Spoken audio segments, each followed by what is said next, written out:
I just get started. I myself cool. My man's got the Jujutsu Kaisen novel. Oh hell yeah, man. I mean reading all that shit. I stopped watching that shit like towards like the Shibuya arc. It just stopped. Bro, that's when it got good, bro. Bro, I don't agree. It just got convoluted. Like, well, it's like it is very complicated. I'm not gonna lie. Like them the whole skills power are system stupid. and everything, bro. Like it's just. Like a non-domain expansion shouldn't have that much power. Bro, whenever they start talking about domain expansions, I feel like I'm trying to understand, but then I'm just like, I'm really focusing, like, and I just feel like I get lost, bro. And they straight fucking they baited niggas with making us think that Gojo was gonna come back at any point. Yeah. Nigga never came back, never. Well, you read the manga? I know about it. Oh, you feel me? Because a lot of my friends are like Jujutsu Kaisen fucking stands and shit. That nigga's on some shit. But anyway, let's get started. Hey, what's going on, y'all? It's Westwood Digital Concrete, and I'm here with Hendo. How y'all doing? And we finna get rocking. All right, man. So introduce yourself and tell the people where you're from. My name is Hendo. I'm from the south side of Pleasantville. You know what I'm saying? I've been rapping for about almost 20 years, something like that. Started rapping when I was like 10. That's when I picked up the notepad. And then I just been rocking with it ever since. I started taking it serious when I was like 18. I'm 29 now. So I guess like professionally I've been rapping for like 10 years type shit. And when during like when you were rapping did it like become serious for you where you were like, I want to start taking this more seriously? Well, I started taking it serious around like 17 or 18. And I really only started taking it serious because all of my friends around me were rapping. And I remember Look At Me Now came out. And all of my boys, like, we didn't even have a studio, dog. We were just, like, rapping to the beat, like, coming over to my house or whoever had a computer at the time. Yeah. And just rapping each other's, like, verses to each other. And then me and my boy Josh, we were like, yo, we should really take this shit seriously. So the first time I ever recorded something was on some, like, makeshift shit with a Rockstar mic. Like, the shit that you get from Rock Band and shit like that. Like, we found a way to just freak it, and that's when we started taking music seriously. Like, my first producer ever, Jose, shout out to him. He downloaded Fruity Loops off some, like, illegal torrent. Shout out Fruity Loops. You feel me? And we just started getting it going. And then, like, later in life, you know, I started learning about, like, professionalism and, like, quality and EQing and stuff like that. Yeah. And it made me just go even harder.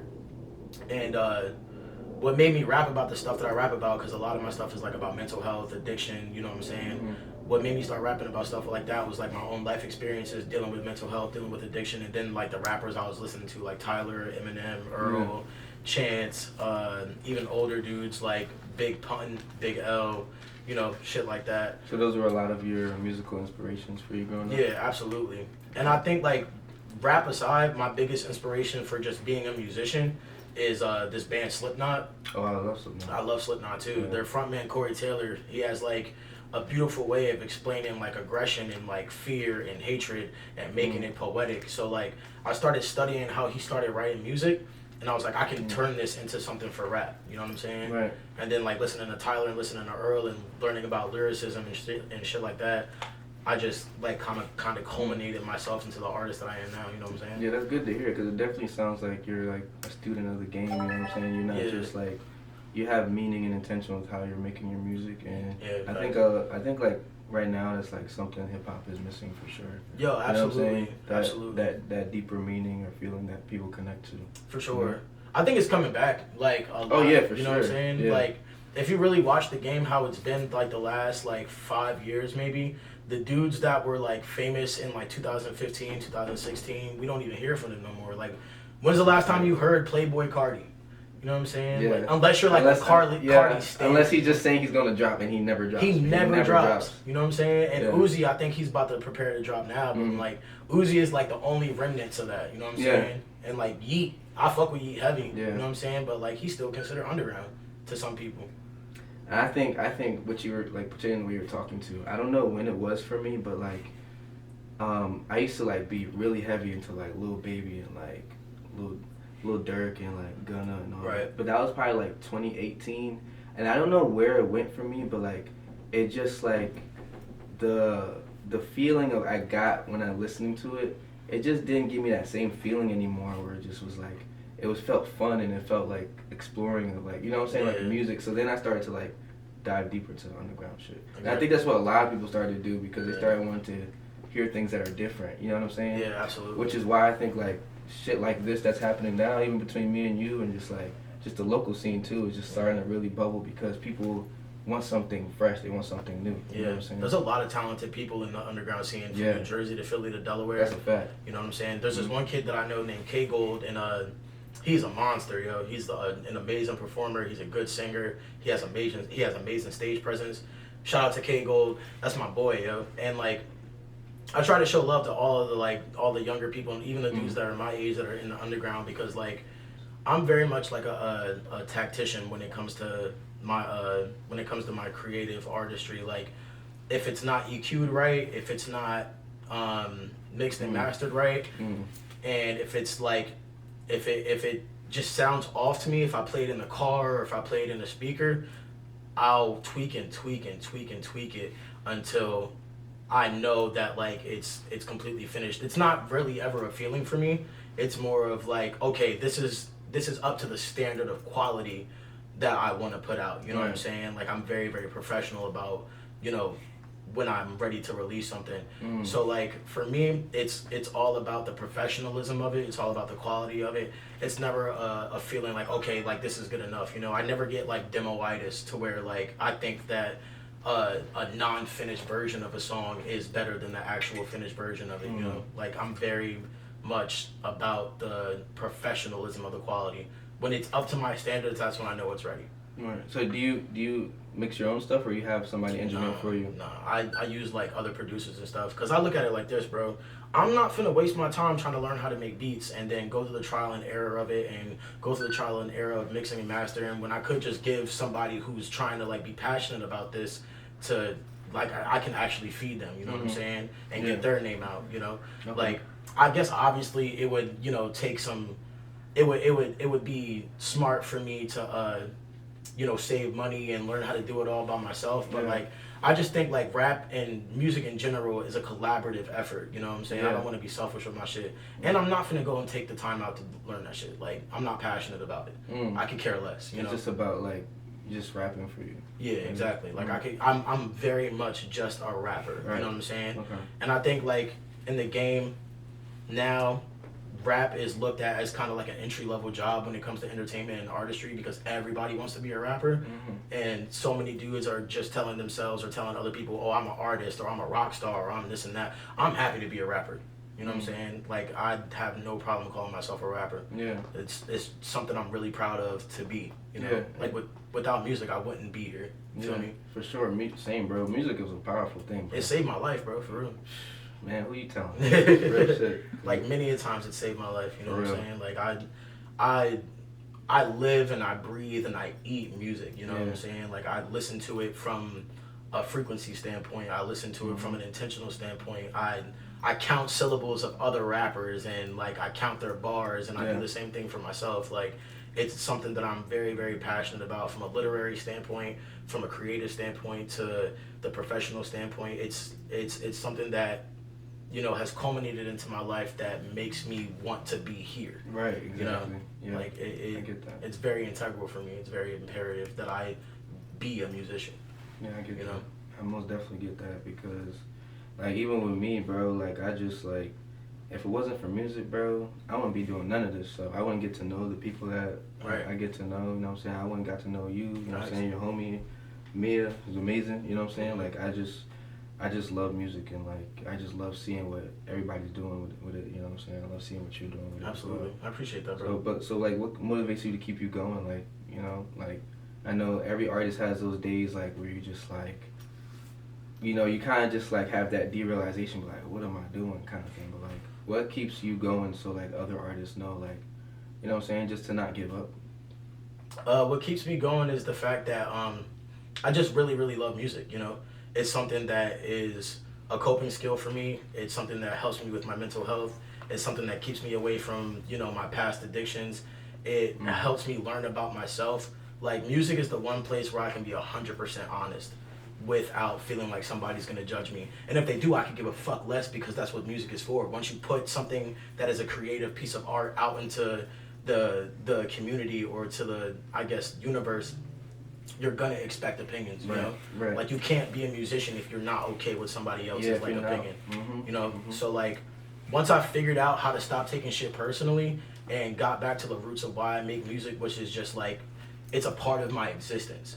You know, that's what keeps me going, because whether I'm famous, whether I'm up here in the middle or down here, I'm gonna be a musician regardless. Right. You know, because I would love to make it my job. I would love to make it like something that I take care of my family with. That is the goal. But God forbid that doesn't happen. I'm still going to be a musician, right. because music matters to me. I'm somebody who, like, if you're not a fan of Hendo, at least I am. You know, I make the music that I want to hear in my own ears. You know, I'm very big on curating my own universe of what music sounds like to me, or what it should sound like to me. You know, I don't listen to artists that don't sound like my vibe, that don't sound like the clothes I wear, that don't dress like me. I don't listen to artists that don't have the same intentions as me, you know what I'm saying? Like, even when it comes to, like, surface level artists, like somebody like Yeet, we know he's not saying anything. You know what I'm saying? we know he's not saying anything at all. Yeah. But his vibe, his aesthetic, the way that he mixes and masters stuff, his sonics are dark and heavy and, like, druggy and, you know, submersive. And that's something that, like, I really appreciate from a soundscape. You know what I'm saying? And then if you look at somebody like Pusha T, who is a heavy duty rapper, he's doing the same thing sonically that Yeet is doing, but it's just from, like, a more traditional kind of sound. Yeah. You know? I see what you're saying. Like, like people take different things from other people's music, but, like, apply it to their own. To their own thing, kind of thing. You know what I'm saying? Like, even like Uzi with, like, rock, like, absolutely, he's heavily influenced by rock, obviously, but then you see how he incorporates it with his music.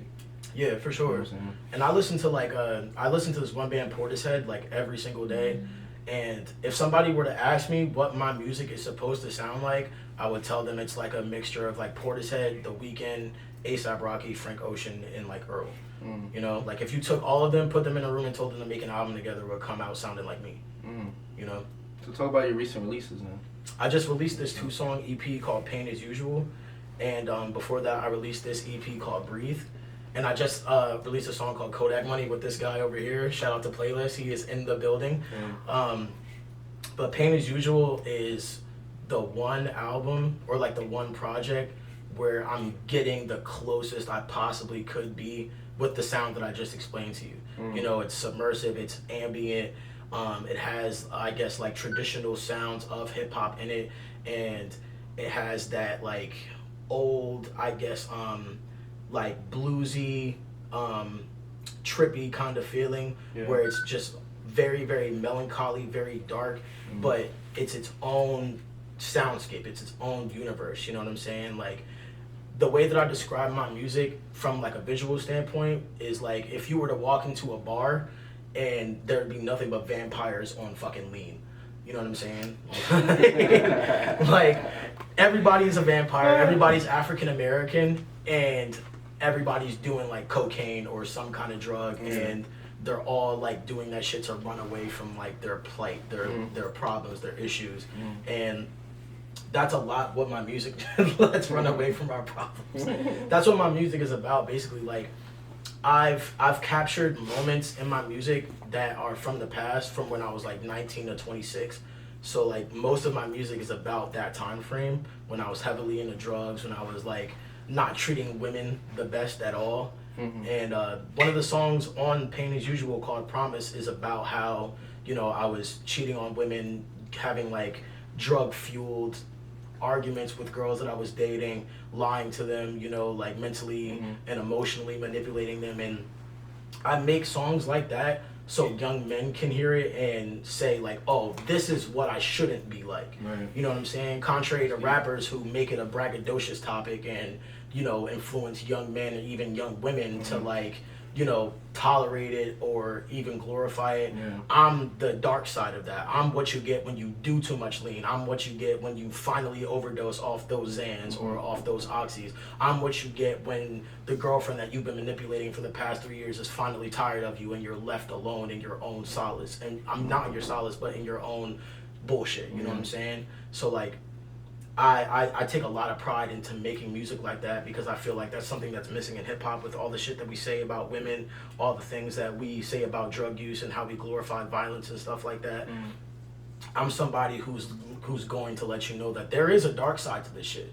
Yeah, and it can get you in a really, really fucked up place. Yeah. You know what I'm saying? Even if you don't die, even if you continue to thrive and like you make progress and you get another girlfriend later and you still treat and you treat her better, there are ramifications and I guess like karma that comes with the way that you live as a young African American male. Yeah. You know what I'm saying? Especially in the music industry. Especially in the music industry. It's something that we get trapped in, and I think that for somebody like me who has, you know, touched money, been in the streets, has had multiple partners, stuff like that, and still has to deal with like the everyday struggles of being African American and the trauma implications of that. I think that that's something that's really important to convey in your music. Because how many African American artists do we have that are like doing that? You know what I'm saying? That have substantial buzz. The only person I can think of is Kendrick Lamar. You know. Watch Boy Jeremy. Shout out Watch Boy Jeremy. Kendrick.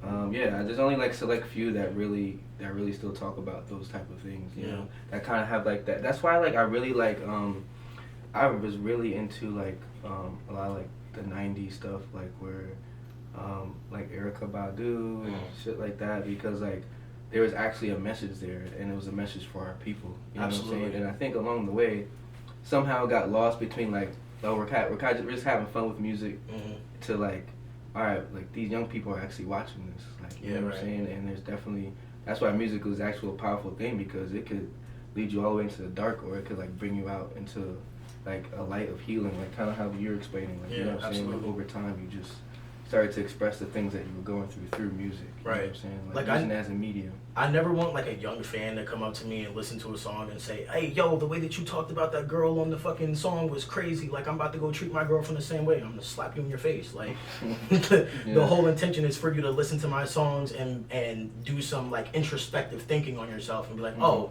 he's talking about all the ways that I treat my girlfriend, so maybe I should treat my girlfriend better. Or even for women, like, oh shit, like this man is talking about how I'm getting treated. Maybe I should notice that my boyfriend is a fucking red flag and I'm being abused or manipulated and leave this man. Yeah. You know what I'm saying? Like, I never want a fan or somebody who listens to my music to glorify the shit that I'm talking about, because it's not funny. Yeah. You know what I'm saying? Like, it's not cute. It's not a game. You know, I've had to deal with a lot of repercussions because of my actions, and like I said earlier, music is the only place where I can be honest. You know what I'm saying? So like, when I put that kind of pain into my music, it's not something to be glorified. It's not something to be celebrated. You know, like, I would rather you not come. The most that I would even take as a compliment when it comes to my music is that like I'm an impressive rapper. You know what I'm saying? With my use of multi-syllables or metaphors or punchlines and setups and storytelling. I don't want you to take the message and glorify it and put it on a pedestal, because I'm nobody. Even if I get to this high ass level of rap with success and money and all that shit, I don't want to be treated like my message is something to be glorified or celebrated, because it's not. You know, it's dark, it's sad, it's scary, it's actually ridiculously horrifying, you know? And that's the kind of like soundscape I'm trying to live in. You know, a lot of people tell me that like I should make music for the club or I should make something lighthearted, but that's just not how I came up, you know? Like, I very much enjoy living in a dark, melancholy space of music, because in my opinion, I don't know if anybody else agrees, happiness is more temporary than like sadness or depression, at least in my own life, in my own perspective. You know what I'm saying? I spent a lot of my years being depressed or having suicidal ideations and taking that out on other people and making them feel less than I already felt. So like, that's what you're gonna get out of a Hendo track, you know what I'm saying? You're gonna get the most honest, probably disturbing, and truthful message that I can possibly convey without, you know, fucking up somebody else's personal life, you know? Right. And that's as it should be, man. Like, your art is what your art is. Like, you shouldn't like cater it to anybody else, you know what I'm saying? If they fuck with Hendo, they gonna fuck with Hendo. They don't fuck with Hendo, they don't fuck with Hendo. Dude, that's so crazy that you say that, because like, this man can attest to it. I just had to deal with some kind of like, excuse me, I had to deal with this fucking Instagram beef earlier about some dude like watching my story, because like I unfollowed him like a year ago, So like he watched my story and I was just like talking my shit drunk, like bragging about how good of a rapper I am, and like it came off really braggadocious. So like the dude followed, like hit me in my DM and was like, "Oh, you think you're better than everybody? You only have this many followers on Instagram, this and that. You think you're better than everyone?" And it's like, it's not like that, bro. Like it didn't need to get to that point. You know what I'm saying? And like I say all that to say this. It's just like people misinterpret the ways that I act and certain things that I say about music or about the like landscape of music as if I'm better than everybody. But the fact of the matter is that every artist should feel like that. Yeah. Like if you walk into rap feeling insecure about your skill, no one's gonna notice you. You know, it confidence is everything. Yeah, it most definitely is. And like he can even attest to you, like any artist that I feel is talented, even if they're not necessarily better than me at rapping, I give them their shit. Like I give them their flowers. Because I'm not expecting everybody to be a top tier lyricist. Yeah. Rap would be boring if that's all that we had. Yeah, that's a fact. We need people like E. We need people like Lil Uzi. To a certain degree, we need people like G Herbo and that was about to be my next question to you, because you were saying about like how you listen to people that don't like really. You listen to people that kind of like have what to do, like what you're doing with music. You know what I'm saying? Like relate to what you're doing with music. But like every now and then, you just want to listen to some lit shit. Like absolutely. I'm a victim of that as well. Like I listen to Kendrick, but every now and then I want to listen to some Skrilla or some, you know what I'm saying? Yeah, some Cardi, Baby or some shit. Yeah, like some that. Saw Baby or some shit. You know what I'm saying? Right. Get turned. You know what I'm saying? Kind of like that. So like, my thing is to you, like, all right, you say what you say about like the rappers glorifying this and that, but like when people want to listen to that, what do you say to them? Like that's okay, right? Like that's okay to just want to listen to like. It's fine. It's fine, right? It's fine. You know what I'm saying? But you also have to be very, very careful about this shit that you're putting in your ears all the time. I'm mature enough to know that the rappers who are glorifying violence or glorifying drug use or glorifying how they treat women, they're not doing that on an everyday basis. You know what I'm saying? And if they were doing that and if they are doing that on an everyday basis, then maybe when they grow up, they'll realize that the shit that they do is kind of like toxic. Like NBA YoungBoy did that shit. You know what I'm saying? He was doing he did an interview and he talked about how guilty he feels about pushing so much negative energy into his music because he's seeing the ramifications of it in real life. You know what I'm saying? I think it's foolish to assume that music doesn't influence you to do something good or bad. You know what I'm saying? If you're weak-minded, like I have been, or like other young black male listeners or female listeners are, you know, listening to music, like you have to understand that like we as a people have a lot of implications on our trauma. And even as like black artists, we sell trauma. You know, that's our biggest export in the entertainment industry. So if you're a young person listening to somebody like Future or somebody like Lil Durk or G Herbo, you have to be very careful about how much of that shit you consume because it may influence you to put yourself in a situation that you're not ready for. Especially niggas like Durk, especially niggas like Herb. Even people like 50 Cent when I was coming up in my era, you know what I'm saying? Like, I wasn't dealing crack. You know what I'm saying? Like, I wasn't a crack dealer, but that shit made me want to go and sell some crack. You know? I just was lucky enough to have a mom to tell me, like, you're a dumbass. Like, you know? And obviously, like, later in my life, I got off the porch and started doing what I was doing in the street. But, like, I always had older people around me that told me, like, you're going to go to jail or die if you keep this shit up. You know what I'm saying? Like, so, like, that just influenced me to take my, like, career into a different, like, direction. Because at first, I was rapping about shoot 'em up, bang, bang shit, just like everybody else was. But then I was like, as much as I do have ties to the street, as much as I do have, like, gang affiliations here and there, I'm not out there like everybody else is. You know what I'm saying? I'm not out there like my favorite artist is. You know what I'm saying? Those niggas could probably hold water better than I can. You know what I'm saying? Like, so it's not worth me putting that shit into the universe in my own music. It's just so like when it comes to like young people listening to it, just be careful. You know, and understand that these niggas, most of the niggas that are rapping about that kind of shit are not about it. I think I even saw like some type of Future interview where he said like he wasn't really drinking lean like that either. So he talks about lean in all his songs. Right. You know what I'm saying? But like just thinking about that, right? Just thinking about what you're saying, like he's doing it.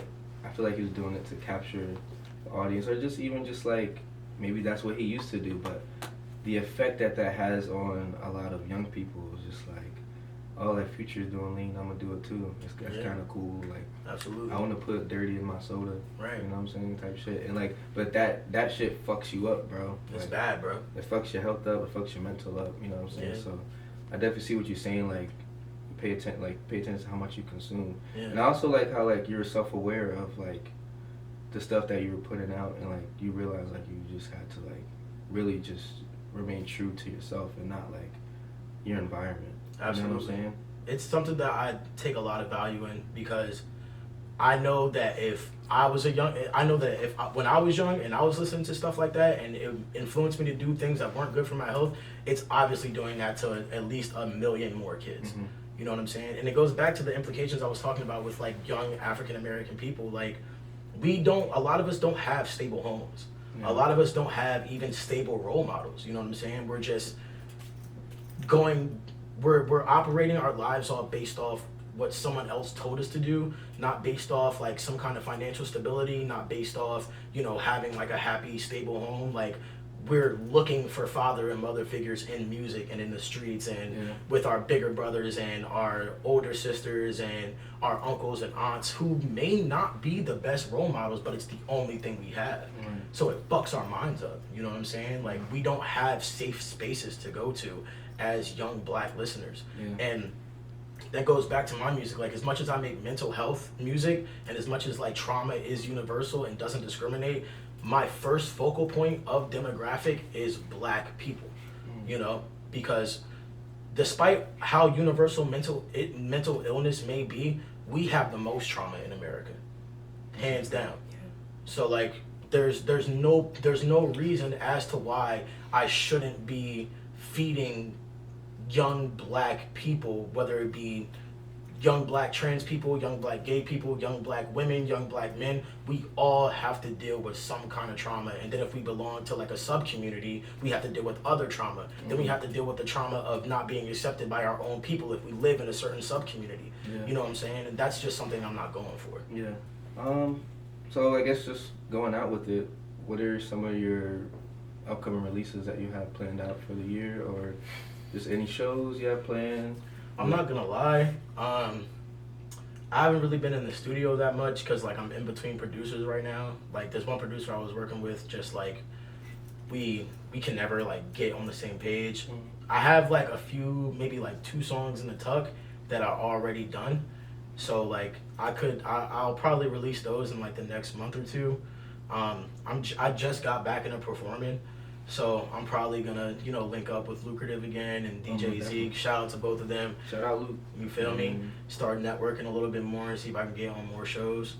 But right now, as far as music goes, like, I'm just trying to, gain some more stability in my own life before I start making music on a more consistent basis. Yeah, same, bro. I'm kind of like in the middle of that. I'm trying to like work on like a lot of personal stuff, and then also at the same time like my passions and stuff like that. It's definitely hard though. But yeah, man, I'm looking forward to whatever you have planned for the rest of the year. Thank you, bro. All right, y'all, that's a wrap. It's Wes here with Digital Concrete. We was here with Hendo. He just chopped it up. That's it, y'all.